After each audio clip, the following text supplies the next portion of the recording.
What you're about to hear is raw. These are honest conversations about healing, mental health, and the weight we carry. While we are mental health professionals, this is not a substitute for therapy.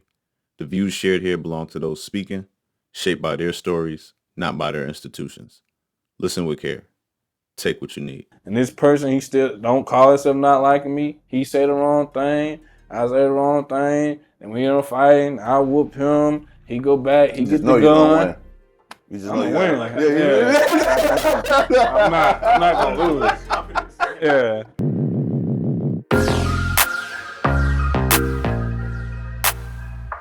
Welcome back, people, to another episode of Shift to Heal, or whatever you thought I said. I'm here, Terry Jenkins Jr., and today our topic is going to be survivor's guilt, the fall or the tribulations that come with being the successful one. And I have a very successful gentleman here with me today, Mr. Justice. Go ahead and introduce yourself. Justice Payne Tyson, the neighborhood therapist, and to my Jersey folks, you already know what's up. What was that noise you just made? It's an East Coast thing. It's a term of endearment saying "I see you." What's good? How you? I said you're. It's like you're.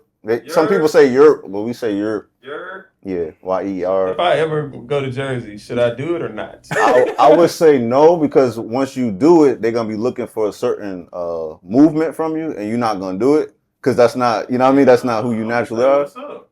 I guess that's my year. Nah, they're gonna be like, where you from? Because they're gonna be thinking you trying to play. It's Like, yeah. Okay. Yeah. It's like me coming to a hood in Texas and going say what's going down, say man. They're gonna be like, you trying to be funny? Yeah.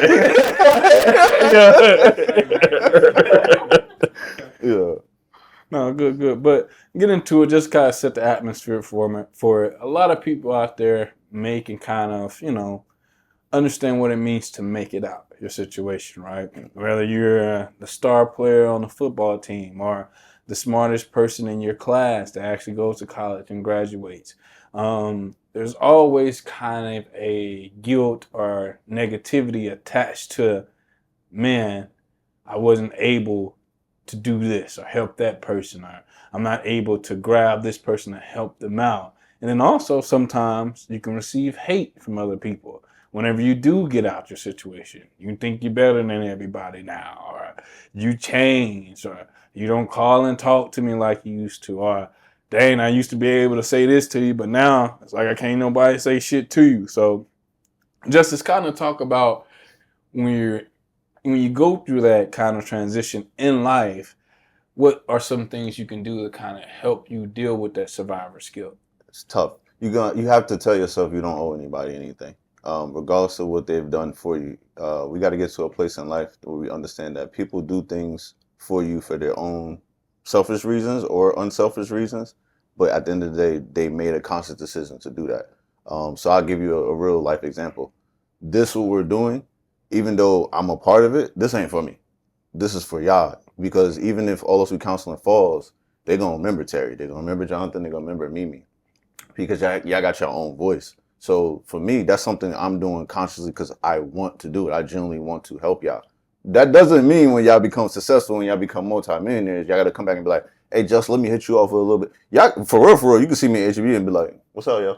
And move around. I'm cool. I'm good. You know what I mean? It don't hurt my feelings. It's more so like, you don't have to have survivor's guilt because maybe I don't become a multimillionaire, but y'all do.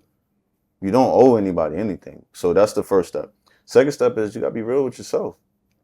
Are you okay? Do you want to give back to this person genuinely because you feel like, they deserve it? I guess. I don't know. But a lot of the times the answer is do what's best in your heart.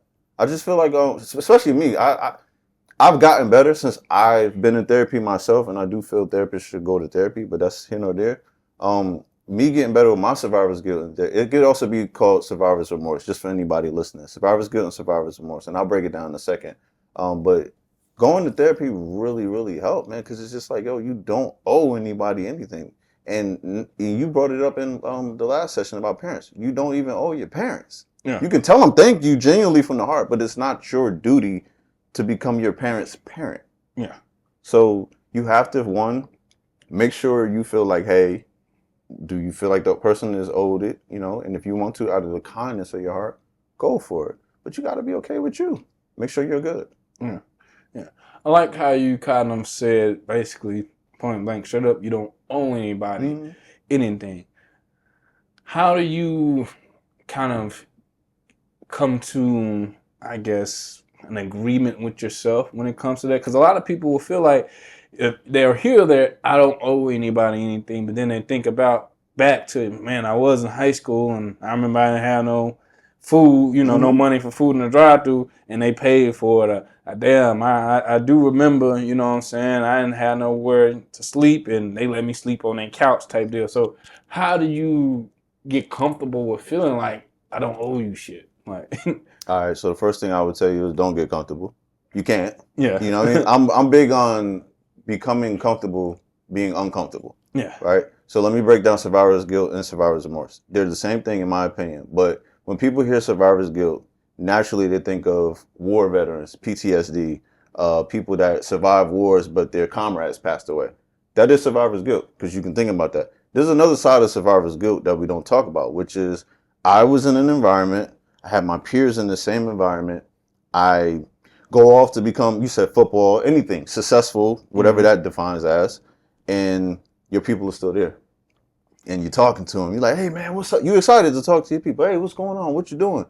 You know how I go. We doing basically the same thing that we was doing 5 years ago, 10 years ago, 15 years ago. And then you as a successful one, because let's say you have a big heart like me, you wouldn't know it on camera, but but let's say you really just care about your people and you hearing these stories, it's breaking you down, because you're like, damn, like I told you on the last episode, here I am going to my backyard, my feet out, touching grass, right? But my homie on the block, he's still ducking shots. Why are we still ducking shots at 30-something years old? I don't know, but I can't judge him, because to act like I don't come from that life is crazy. You see what I'm saying? But that doesn't mean that I'm still sitting there and I'm going, well, that's his problem. Nah, because like you said, his mama let me sleep on the couch when I was beefing with my mama and I thought I was grown, going back to one of the episodes. You know what I mean? You know what I'm saying? It was a whole time me and my mother talk about this, but it was a whole time I left a week from the house. My mother couldn't find me, but I was still going to school and I was staying at different people's houses. I still feel like, oh no, when I get my money, I'm breaking them off, because that was a moment in my time. I could have been on the streets, but you gotta make a conscious decision for you. So I just think that people just gotta be careful when they're dealing with the survivor's guilt, because you've been spent all your money giving it to people, talking about, I owe them because I used to sleep on the air mattress on their floor and things like that. And it's like, yo, why did that person do it? Did they do it because they saw you was gonna be successful in 10 years and they looking for a lick back? Or did they do it because they genuinely cared about you? If it's the genuinely care about you part, take it. Okay. When you get you some extra, whatever it is that you may feel that they need, give back to them. But don't feel like you owe them. You got to be careful. And I know people are like, well, I got to give back. It's okay to not be able to give back, because you brought it up in another episode too, especially talking about your mom. I got to take care of my immediate family. Mama, you like the outer ring of the immediate family. You're still immediate family, but you're the outer ring of it. But this is the immediate family. I can't give you something I ain't got. Yeah, and I feel like that's, it's more of a accountability thing for you, right?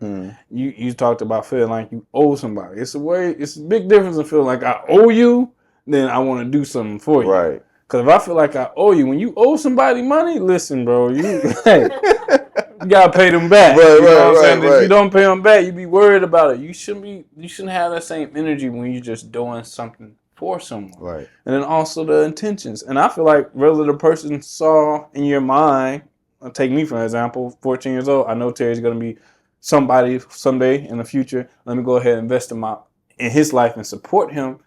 Sometimes they do it to literally just help you get to where you are. It's not like it's a guarantee of you're going to make it. So when you do make it, you're not obligated to automatically reach back, because at that point in time, you may have slept on that person's couch, but it was another time you went around and you was going through adversity and you had to figure out shit on your own. So sleeping on the couch tonight, you had to sleep in your car. You feel what I'm saying? So you're your success isn't predicated on one individual. Because at the end of the day, it's predicated on you overcoming the obstacles that you are going through.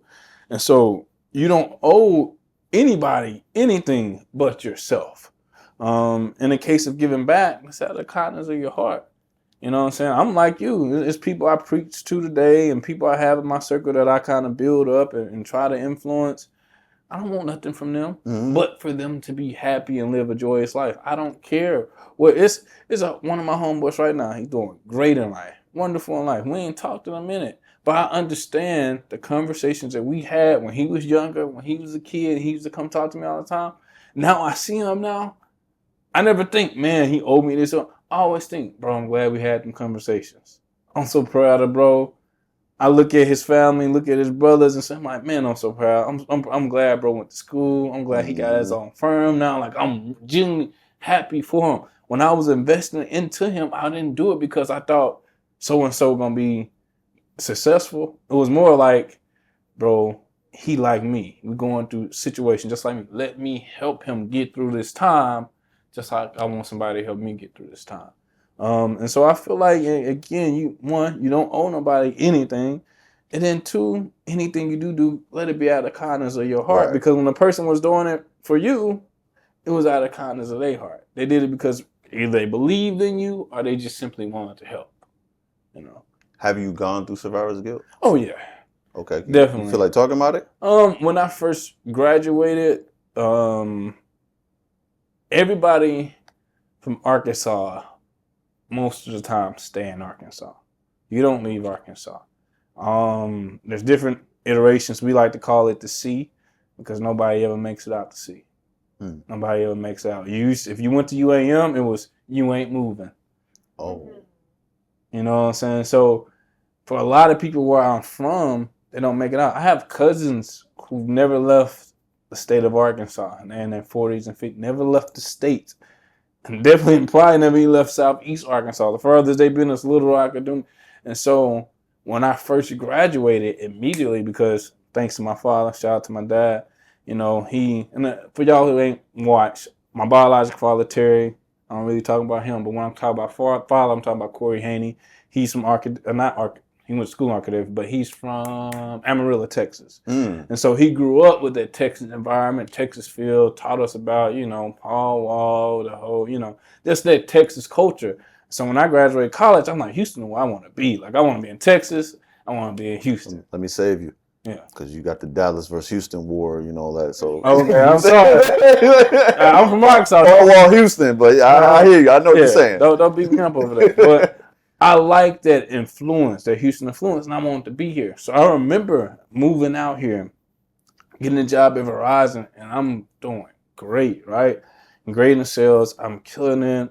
Got my dream car that I want. Got my little Mustang convertible, you know what I'm saying? Got a nice little house right off in the medical center, a little condo. Like, I am doing wonderful. And I remember my other homeboy at the time, he had got in some trouble with some stuff, and he also had a baby on the way. And I remember talking to him and him being in his situation and thinking like, man, I can't even complain to you about my problems. My problems ain't real problems to you. And that's when I first had that, because it's like, hey, my bro over here, real deal, don't know when next time he gonna see his kid. You know what I'm saying? He living with his mom still, and living from paycheck to paycheck. It's not enough, and I'm over here trying to complain and get mad because my convertible on my top messing up. You know, like, you know what I'm saying? So in that moment, I was just like, damn, like, for the first time, it's like I can't even go to my homeboy about my problems because they ain't real problems. And that's when I first felt like, damn, like, you know. And then another experience I had, it was a season opening game for the Rockets. This was James Harden, first year in Houston. Season opening. And I went to the game. I think I paid like $700 for tickets. A nice suite. I was beside some other black dude with two white girls, and he was a country singer, producer. Like, I'm sitting here, man. I'm watching the game. And it's like finally able to do this. Little kid from Arkansas, like I'm able to spend this amount of money just to watch a basketball game, right? And I remember sitting there and then looking around and like, bro, I'm just up here alone. I can't reach out to my homeboys and be like, hey, bro, you want to go to the game? Because they can't afford to sit where I'm sitting at. You feel what I'm saying? We can't even have those same conversations because they weren't on that level yet.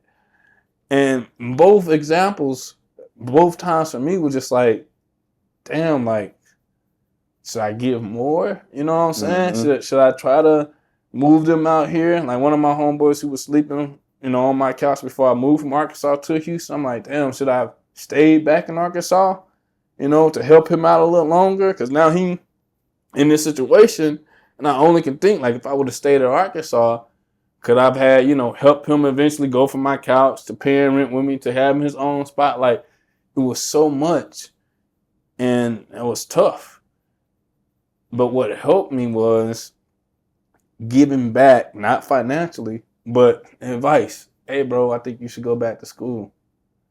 Hey, bro, I think you should, go into coding, learn how to do cybersecurity. Hey, giving them knowledge and game to help get to where I am. Because even though I had achieved success, I didn't have money to give you $100,000. You feel what I'm saying? Mm-hmm. But I could teach you how to get $100,000.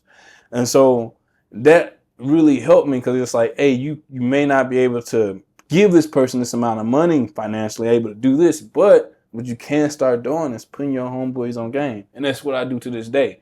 To this day, bro, to this day, any of my people, and they watching this, they can tell you, you talk to Terry, I'm going to give you sound advice. It may not be what you want to hear. I ain't going to be your yes man. I'm going to tell you, hey, bro, you don't got to live like this. Today, you can make a change, go do this. You can go sign up for cybersecurity classes. They're free. It's a lot of them free. It's a lot of programs and stuff you can get into where you can go back to school for free. If you got financial aid, they'll pay for it. There's a lot of avenues that you can go be an electrician or a plumber now. They are needed like ever before. Go learn a trade. Do HVAC. It takes 6 months. In 6 months, you can change your life around. You can go from working at McDonald's to working outside on people's air conditioners.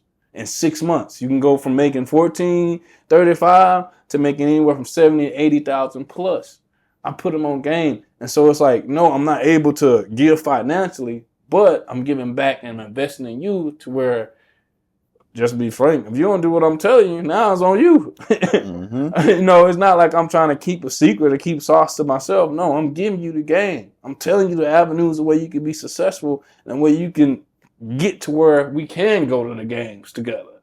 You know what I'm saying? Let me bring something to y'all real quick, kind of on what you're saying, right? Talking about going to the game with somebody. So I feel like a lot of times when people are, whether you're going off getting married and they're getting married, whether you're graduating college and they're graduating college, or you're finding success and they're finding success, y'all kind of understand the same struggles, so they can relate to you. So if you talk to them less, they get it because they're kind of elevating at the same pace as you are. Exactly. What the people who are not elevating, the people who you're talking about who may not be able to go to the game with you, what do you say to the ones that speak to you and say that you changed?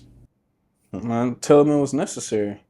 My concept of change is different from this new society, or I'm call it what it is. We unfiltered on here. The black society, because we're the only society that do it. You're supposed to change. You're supposed to adapt. It's literally nature. You're supposed to adapt. I'm 32. I'm not the same Terry as I was 22 years old. Not at all. Not at all. But if I go back to some of my college friends who ain't seen me since 22, they're going to try to treat me and think I'm the same Terry. And be real with you. They're going to give me a cup with some in it because when I was 22, I used to take that cup and drink it. But now I'm 32. I'm like, no, I'm straight. I don't need that. There's a difference. There's supposed to be growth. You're not supposed to be the same person. If you're staying the same, you're doing a disservice to yourself. You're not supposed to stay the same. You're supposed to be progressing. I'd be damned if I'm the same person at 42 that I am at 32. I'm not supposed to be. And if I am, as my friend, you need to be like, hey, bro, you doing the same shit? Because I got friends, and I tell them straight up, hey, bro, you doing the same shit. Be real with you. Had a conversation literally yesterday, and had to tell them, hey, bro, we was having the same conversation 10 years ago. You need to let that go. You need to cut that person off emotionally. You need to guide yourself. Because I'll be damned, in 10 more years, you call me at 40 and we still having the same damn conversation. You're supposed to change. Literally, that's literally what makes us as human beings more significant and special than other creatures is our ability to adapt and change over time. So staying the same, I'm doing a disservice to myself as a human, let alone anything else. As a human, I'm doing a disservice. As long as you live, you're always supposed to keep learning, keep developing, getting better in every single area of life. And so for people who will tell me, you changed, I'll look at them and say, yeah, bro, you're damn right. I had to. I got 2 kids now. Yeah, I changed. I got a girl. Yeah, I changed. You know what I'm saying? I can't be real. I can't be drinking lean now. I can't. I got 2 kids to live for. You feel what I'm saying? Mm-hmm. I need to be coherent and present in front of my kids. I can't be high all the time no more, bro. I'm sorry. I can't go out to the club every weekend, bro. I'm sorry. I can't stay out 2, 3 o'clock, 4 o'clock in the morning. I'm sorry. I can't do that. I got a girl at home. I got kids at home. I'm doing a podcast. My baby want me at home now. You know what I'm saying? So I can't. I have to change. I have to adapt. I have to continue to grow. That's a part of being human. And I feel like, at least for the black culture, because I can only speak about my culture, we need to stop putting a negative connotation on people changing. Bro, I look at kids and people I grew up on social media, on page, or whatever they doing. I'm like, I'm proud of you, bro. You know, it's a famous bar from a rapper. He say, Lil Durk, and he say, I got a homie that don't do drugs. He don't sell drugs no more. You be lucky if he sell you an ounce. And I felt that because I have homeboys who used to be in the dope game selling drugs and they don't sell no more. They in real estate now. Or they got their own business. They got their own construction business. I got a homeboy got his own lawn service. And I am so proud of them, bro, for not selling drugs. Real shit. Because I'm sorry, I'll be damned if I'm your homeboy and we both was doing what we was doing at 22 and I'm 32 doing what I'm doing now and you 32 still selling drugs. Nah, something ain't right, bro. Everybody out there watching, you can't sell weed and dope for your whole life, bro. It's not a career. It's not. Insurance at some point. Exactly. You need life insurance. You need health insurance. You need to take it. You can't do that for life. And so you have to be developing. You have to be evolving. You should be proud of people when they change, bro. You don't want to stay the same. And if you got a circle that's trying to get mad at you because you making change, damn, bro, you going to college now? Smart, ain't it? Damn, bro, you trying to learn a trade? Or you going to be a plumber, bro? You want to touch toilets, bro? If you have people in your circle who aren't trying to motivate you to change and to do better, those are the people you want to stay away from. You don't want to be around anybody who frown upon you for getting better. It makes no sense. That means that individual liked who you were when you were struggling, like watching you struggle, and want to continue to watch you struggle. None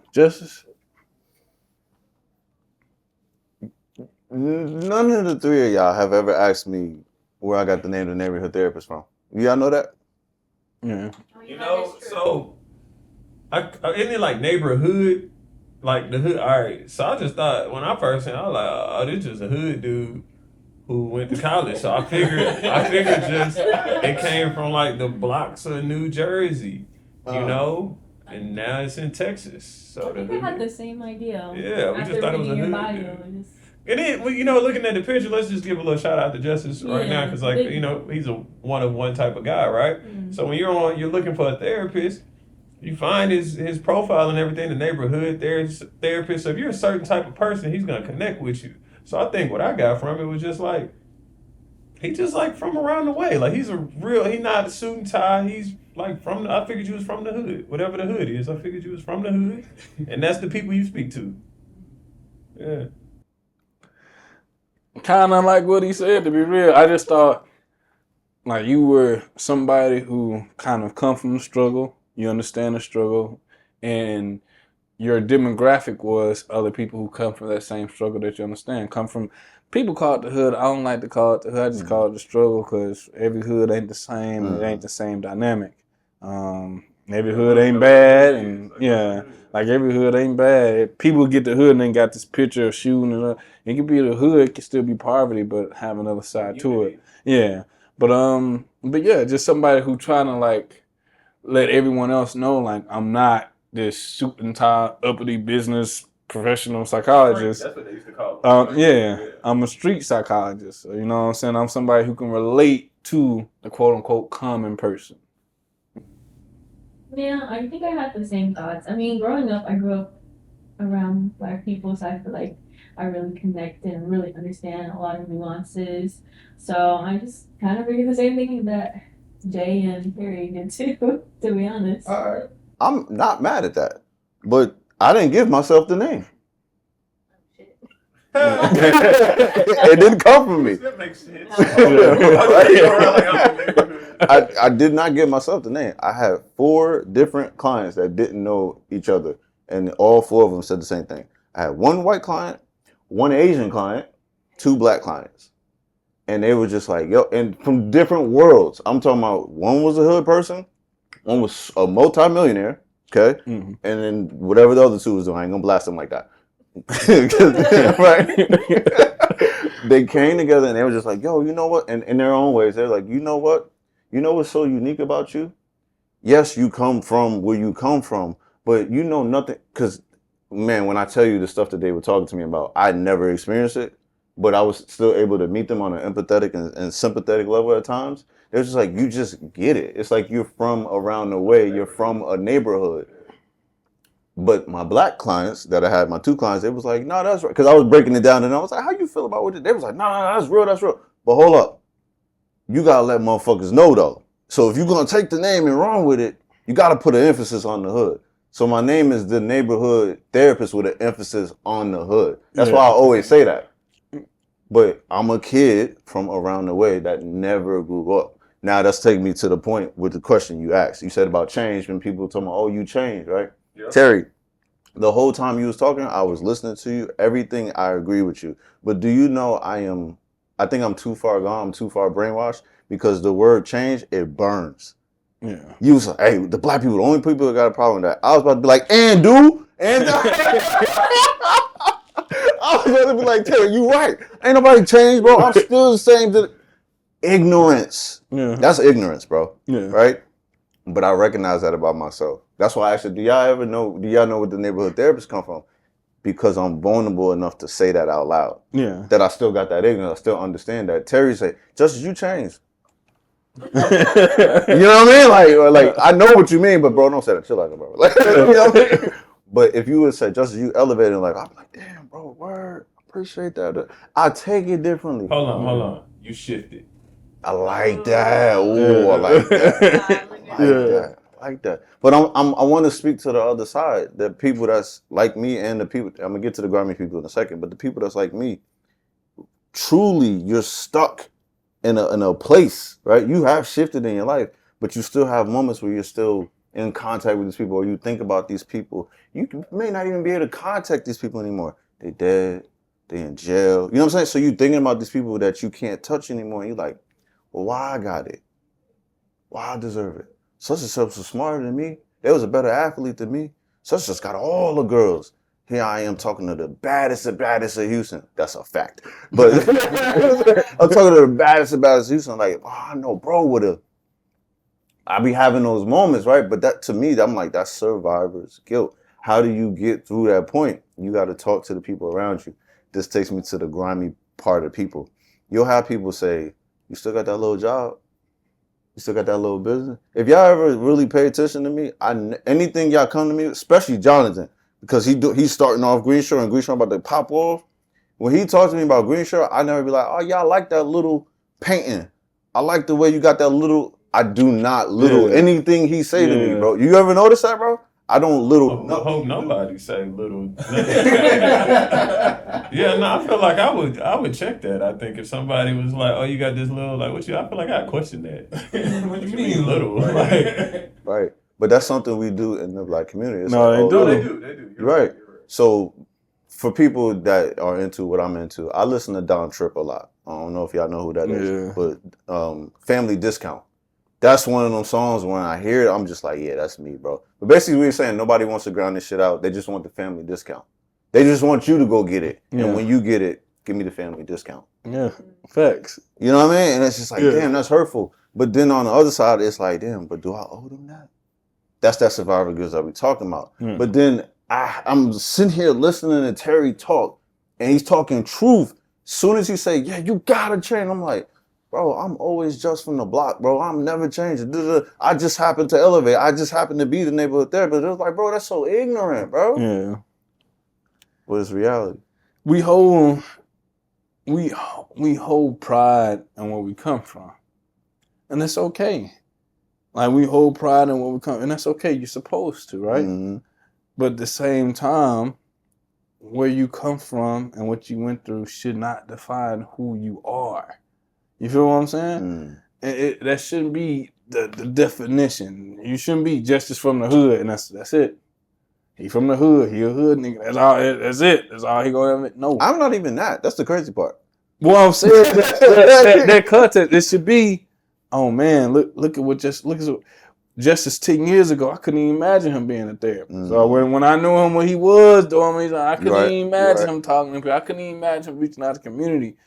And so it's good to take pride and understand, okay, this is where I come from, but also change the environment, because we should not put so much glorification into struggle, into poverty, into brokenness, into pain. We put so much glorification on my struggle. What I went through was harder than yours, as if it's a battle wound to show off. Hey, what's the Jay-Z line in Story of OJ where you say something about on the block your mama reading? You taking pride into it. You should try to go back and buy the block and change it. Yeah. For real. Like, it's okay to be prideful. Like I'm be real, I moved a lot around a lot as a kid, so I don't have a quote unquote location or a hood, but I do have environments where when I get to where I want to go, I'm gonna go back to Monticello. I'm gonna go back to Pine Bluff. You know what I'm saying? I plan to go back to Pine Bluff where we grew up and where we was raised, and buy the house where, you know, my uncles was doing what they had to do out of the house. I want to buy that house and build it up and make it look nice, because that's one of the reasons I am who I am today. And so you understand, yeah, I came from struggle, I came from pain, but don't glorify it. Understand, have the understanding that, yeah, I went through that shit and I made it out, but what I went through, people shouldn't go through that. That's not normal. It shouldn't be the normal. So how can I help my hood, my environment change? And I can do that by giving back and helping change my environment, you know, and not so much as glorifying a struggle. And in a lot of cases, when you do that, instead of trying to give back to an individual, it helps with that, with that survivor's guilt. Because now I'm impacting the environment that I struggled in and trying to change it so other people who are in that environment can have a better outcome than me. Okay, let me give you a client real quick. Yeah. I want you to do this in real time. I want to show you how dope Terry is. So I'm your client. I'm successful, right? But I just told you, when you say change to me, I cringe. Yeah. How do you break that? You gotta find out why you cringing. Why are you cringing? What's the cringe? Do you feel like, and a lot of times it is this, but do you feel like the pain, the struggle, the heartache, all that you went through helped make you who you are, and without it, you wouldn't be who you are? So is that why you cringe at the change part? Because you feel like, if I'm changing, I'm cutting off some of this, even though it's negative, some of the part that makes me who I am. Probably so. Because I laugh at, and this is strictly role playing, but I laugh when Jonathan's like, hold on, bro, not that dark stuff, bro. Have some fun. Because he understands that's one piece of me. Because Jonathan's been around long enough. He understands that's just one piece of me. But he's also been in conversation with me where we cracking jokes. Yeah. But that piece of me right there, what you talking about, like when you say change to me, we take that as disrespect where I'm from. Oh, you changed. Who you talking to, bro? Because we can still run it. You know what I mean? Like it's the highest of highs. To me, when I think of Texas, when I talk to a lot of brothers in Texas, they be like, hey, bro, whatever you do, don't call nobody a whole ass nigga out here. to me, that's the equivalent in New Jersey. You changed. Yeah. Like, we got to fight at that point, bro. Yeah. You can call me a bitch all day. You say I changed. It's like, bro, you didn't strip my manhood. Yeah. So what do you do with somebody like that? Yeah. How do you break that? Figure out why are you so passionate about that word? What's the negative connotation? Why do you see that word as the same as somebody calling you a whole ass nigga? I see that as two totally different things, by the way. Yeah. So I'm like somebody call you a hoe ass nigga, somebody, and it might just be my ignorance to the environment and all of that. Because I'm like, you changed the hoe ass nigga. How is that? Yeah. So I would have to find out why is there such a big negative connotation? Like why do you look at it as the same? Because to me it's not. So now I have to ask you the question: what makes you feel that way? When you hear change, why do you feel like it's disrespectful? Fake. You feel like changing is fake? Change equals fake. Again, it's not me, but yeah. So again, in therapy, I'll tell you the definition of change literally does not have the word fake in it. I like that. It doesn't. It literally doesn't. It's not a change. When a caterpillar goes into the cocoon and it develops and it comes out as a butterfly, it's not fake. It's a real butterfly. Only difference is now it got wings, so it can fly. It can move around. It don't have to crawl in the dirt amongst the bugs anymore. It's elevated. And so you have to change the way you view the word change because it's not fake. It's not fake. Now, if that caterpillar, you know what I'm saying, went into the cocoon and then came out and it had a wing taped to it and it couldn't fly, but it's still crawling and going around telling people it can fly, that's fake. But you're not that caterpillar. You really turned into a butterfly. And that's all right to change. It's all right to grow. It's all right to develop to where now you can fly. You feel what I'm saying? Absolutely. Terry Jenkins. Yeah, no, that was Terry that was excellent, right? And it sparked this idea. So if you made it out, let's say that you made it out, you become successful, right? But let's say you're going back, but you're acting like you're doing some of the things that you used to do that you don't do anymore. Wouldn't that be fake? Because you're no longer, because you have changed. So wouldn't it be fake to go operate as if you were still in that environment? You asking me? I'm asking you, yeah, and I'm asking you. We doing this in real time, like me? Like, Yeah, you. I'm because Oh. wait, no. I'm asking. Okay, hold on. Let me clarify. I'm asking as the person who was talking to him and saying like they see the word change as fake. Okay. So my question is, wouldn't it be more fake to act like you're still in that environment when you're not? It's a good question. It's not really an act because people will stay stuck in their mind mentally. You can be elevating every day, right? And doing the things and becoming a millionaire. But if you're stuck in your mind that you're mentally still enclosed, think of people that get out of jail, right? You're out of jail, bro. Why are you still walking up and down the driveway in a rectangle? Because you're institutionalized. So if your mind is still there, you're not being fake. That's how you really feel. So when you go back home, me personally, bro, when I go back home, unfortunately, I have to go back into kill mode where I have to pay attention. I got to look over my shoulder because I don't know what type of time you on. That's fake. No, listen. It's 20 years later, right? But have you grown up? Just because I've grown up doesn't mean you've grown up. So whatever we got into as kids, are you going to come back for that? You know what I'm saying? And I've actually encountered that where I'm being fake, right? Hey, how y'all doing? He's saying, hi, how you doing? Get this nigga out of here. You know what I mean? They doing all of that. But I'm genuinely like, yo, what's good? How you, hey, bro, man, we don't get along. Bro, that was 10 years ago, bro. I'm glad that you alive, bro. No, fact. You know what I mean? Yeah. I'm dapping you up. Even if you don't want that, but cool, whatever, move around. But there's been people really, hey, yo, you remember that time where I was doing such and such and you pushed me in high school? And then they produce, and I'm like, oh, from 10 years ago? This is what we doing, bro? I'm like, oh, okay. And this is where I go into the change part. You got me fucked up. You think because I've elevated that I won't, you know what I'm saying? Yeah. Now I got to go back into this villain, right? Who I don't want to be because I'm a nerd. I don't care about all that shit. I don't want to do all of that. Yeah. But you're causing me because now, watch this, T. I got to get home to my wife. I got to get home to my kids. You know what I mean? I cannot be playing with you, bro. So now you turning me into something that I don't need to be. Yeah. Is that fake? The fake version of yourself, the real version of yourself is the one that's at home with the kids. When you go back, that is fake. When you go back, you have to say, all right, I got to be a different version of who I have elevated to be. So what's the solution? Because at this point, that's survival. Yeah, it's survival. Even though I'm in thriving mode, you see how we go back to that. You know.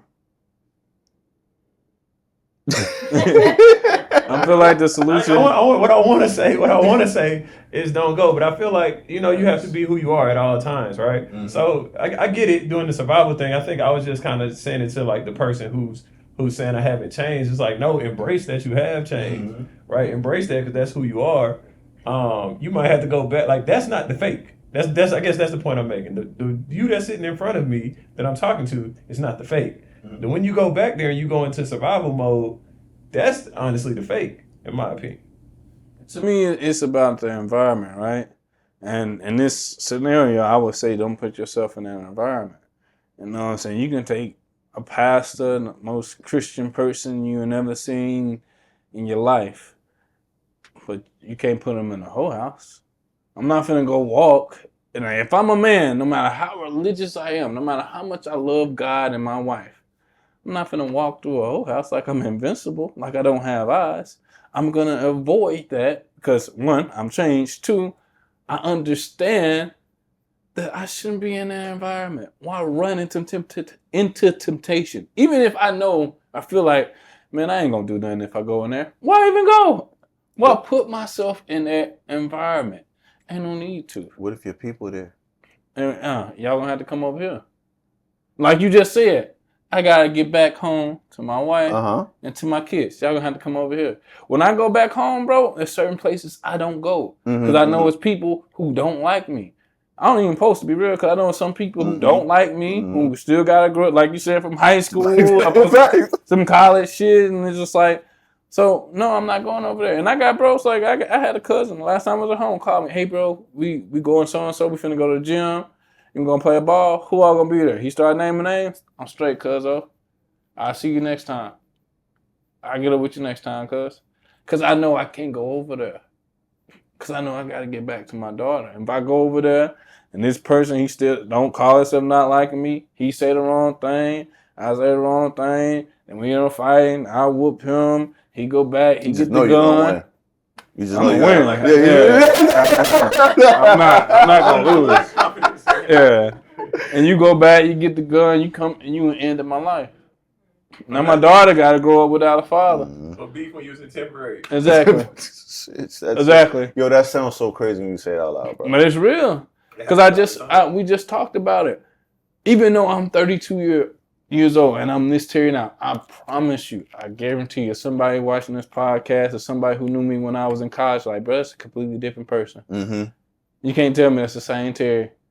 I think that's all of them. Of course I'm not. Mm-hmm. Thank you. Of course I'm not. But because the last time you saw Terry, I was 22, turning up, throwing a party in my apartment, about 300 people getting police called. That's the last time you saw me. That's the last impression you had. So, of course, when you see me now, you can write down, hey, you ain't the same. You changed. You ain't the... No, I'm not. I had to change. But if all you understand is this 22-year-old Terry, guess what? You might not like the new Terry. 22-year-old Terry used to have fun, used to party, turn up. Now this new Terry, he lame, he boring. He gets sleepy at 8:30, 9 o'clock. No, that's fact. Like, you know what I'm saying? Like, I don't like this Terry. When we used to pull up a cup and be able to sip and talk, now he talking about he don't want to sip no more. I don't like this Terry. I'm sorry. To speak to that a little bit, right? How do you the people who are saying, like, the people who your foundational people, the people that was at the parties with you, they was supporting you when whatever was going on. They was there when you was getting in 11th grade beef or whatever. They was there as your support. So they reminded you, remember how you got here. This is I got you here. What they saying? they say it's because of me you reached these heights. What do you say to them? Thank you. I appreciate you. You did that out of the kindness of your heart. I pray. I hope. And when I get to a place where I can give you back, like Terry said, out of the kindness of my heart, I got you. It's always love. But there's another piece of that too. I'm going to speak for myself. I was the kid that didn't have much money, but when I got money, I was breaking bread with the foundation, with the homies, the brotherhood as I call them. So when it gets to a point when I started getting more money, I started doing that. What I realized though, and there's no knock to my brothers, they know how I feel. Not just them, anybody that I've given. Remember the conversation we had about the shirt off your back? Mm-hmm. Yeah. Okay, this is where that comes from. I got PTSD about this. I used to be the most giving person, right? And as I got older, people wasn't giving me anything. Like Terry, that was you talking about that earlier, right? Yeah. I really, really got angry about that because it was like I started getting to a place in my life where it was like I really needed just somebody to talk to or somebody. Nobody had the time. Nobody offered money, which I never asked for, but still, nobody offered up anything. So it's like, okay, it's cool when I do it. It's probably, you know what I mean? Like, y'all don't got nothing for me. So to that person, I say, yo, thank you. I appreciate it. But do not feel like I owe you anything. As much as I don't, no, I'm going to get killed for this. As much as I don't listen to Jay-Z, he has some inspirational things that he does say. I just personally, That's why don't. you ain't know the quote. No, I knew the quote. I knew you're talking about 444. I just, you know, my own personal reasons. But, damn, what'd he say? Oh, when he was beefing with Dame, he said, okay, you made Jay, make another one. No, for real. That's my mentality. Because that's what I was going to say. That's what I was going to say for anybody who feel like they made me the reason, Terry, thank you, go make another one. Because I'm going to be real with you. You may have helped me out at that point in time in my life, but I was going to get here regardless. Mm-hmm. I got here because of me. I when nobody studying with me, fam. Did nobody take them tests for me? Right. When I had to take certain drives, I had to take certain drives alone, fam. When I had to sit in certain cells, I sat in them cells alone, fam. I don't remember calling you to ask for you for bail money. You feel what I'm saying? When lights got cut off, I sat in the dark alone. I ain't want nobody around. When cars got repossessed, I watched them come pick it up alone by myself. So you may have had a small piece to give to me, but there was plenty of other things I overcame myself to become who I am. And so you have to take, like, I hate because I feel like I'm a recorder going back to the same thing, but that self-love and that self-respect is so important, man. You got to understand that you are where you are because of you, what you did, the sort of choices you had to make, sacrifices you had to make, things that you did to get you where you are. You're going to need help along the way. Every story, everybody needs it. But at the end of the day, you are where you are today because of you, not because of anybody else. And like Jay-Z said, if they feel that way, create another one, fam. I want to talk to the neighborhood therapist real quick, right? Because you know, survivor's guilt is your specialty. That's something that's your passion, something you experience, something that you're knowledgeable in. So what do you say to the young brother or sister that's out there that's just found themselves in that separation from whatever their environment was, and they're starting to have that realization, like Terry explained when he went to that Rockets game, they're just coming into the survivor's guilt. What do you say to them? Allow yourself to grieve. A lot of people don't understand that it's a memorial. You're memorizing your past. You're dying of your old self. I don't want to try to get biblical on people, but truly, you are dying of your old self. And when you wake up, you're going to go to sleep that night, and you're going to wake up and you're going to realize, damn, this is how I was living? Wow. Damn, they was living like this? I was living like this. I'm not living like that no more. That's when it creeps in, and it gets to you, and it hurts. And you're just like, am I a bad person for having a 2026 car? You know what I mean? And they still driving a 2001? You know what I'm saying? That's when it hits. So the first thing is, it's okay to grieve. You're grieving something that you know, and you brought up a phenomenal point when you was drilling me as a client.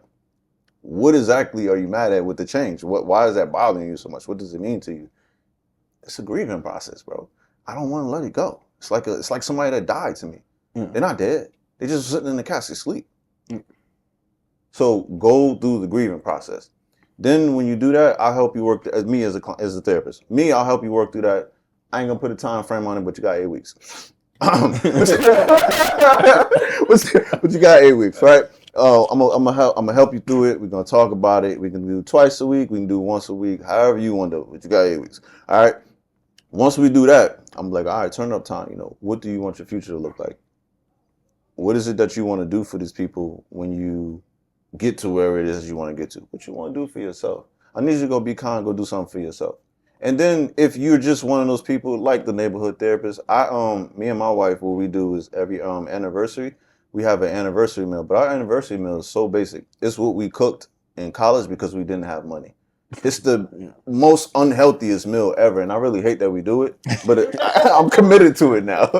It's Tyson chicken, Tyson buffalo chicken. I don't even like that anymore, but Tyson buffalo chicken. In the bag, though. In the bag. Yeah, in the bag. In the bag. The Velveeta shells, macaroni and cheese in the box, and and Glory's Greens collard greens. Yeah. I remember So every anniversary we'll cook that up. And I mean, bro, I'm damn near a chef. My brother is a chef. So he's taught me how to cook and stuff like that. And my mama then taught me how to cook. You know what I mean? So I really, really know how to cook. When I have to make that, I feel something die in me, bro. Every time I gotta do that, I'm like, bro, you're killing yourself. You know this is all chemicals, right? But it's tradition now. And it helps me remind me, hey, this is where you've come from. To make it easier to go, you don't owe anybody. This is the reminder. Me and my wife do well. She's a damn nurse. She killing the game. She doing what she do. She cold at what she do, right? But I remind myself, I'm just like, yo, we don't owe anybody. We just got to say thank you. Thank you should be enough. It used to be enough. Yeah. You know what I'm saying? When Green Short does what it needs to do. Jonathan, you sent me a picture, bro. I had a tear in my eye. Okay? Real talk. You sent me a picture. I was just like, damn, we talked about this like a year ago, bro, and it's happening. And you just like, hey, bro, we're going to go to Bali. To me, I took that as thank you. We don't really have to go to Bali. I'm going to still hold you to it, but we don't have to go to Bali. I'm an extremely goal-oriented person. If I don't have a goal in front of me, I don't plan. So I gotta have. That goes to a different episode, but that's my goal. I need a goal because if I get to that means I'm wildly successful. So it don't even matter. But to me, bro, right? Even hearing, I appreciate that. But even just hearing, hey, bro, I still gotta take you to Bali. To me, I just translated that to thank you. And to me, bro, that's enough. I guess I could have said thank you. I took it as thank you, but that genuinely, why is it that that's okay for me, but other people like, you made it, baby. Like, let's go. Hey, Terry, you know what it is, how I feel out here in Arkansas, bro. You need to get back. I don't need to do nothing. What are we talking about? Yeah. So to answer your question, the first thing I'm helping them grieve, because it's your relationship that you got to grieve. It's a relationship with yourself. It's a relationship with toxicity. You got to grieve it. Second thing is, again, after the 8 weeks, we got to sit down and we got to just, hey, bro, look, let's lay it out. Let's go crazy. Let's make a list of people that you feel you owe. Come on. By the time that the client is done with that list, they're going to be like, man, I ain't going to never have no money. I ain't going to never. All right, cool. Start crossing these people off. Yeah. Like you said, change the word. You don't owe these people. You want to get back. Do you really got to get back to Uncle Tom from 2 years ago that you met in one time and he said he was your uncle?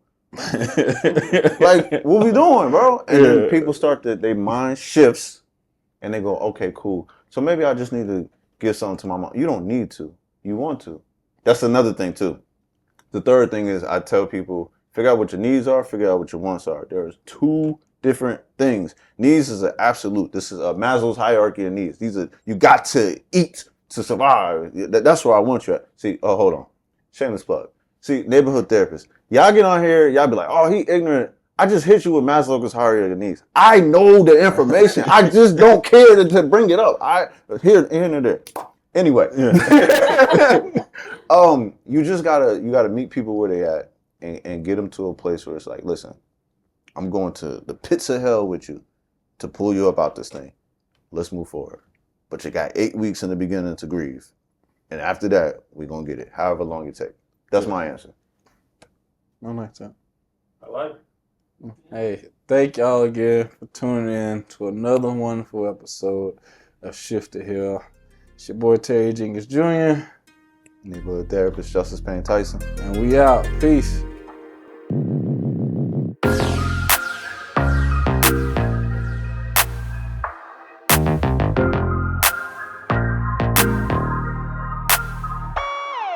You changed.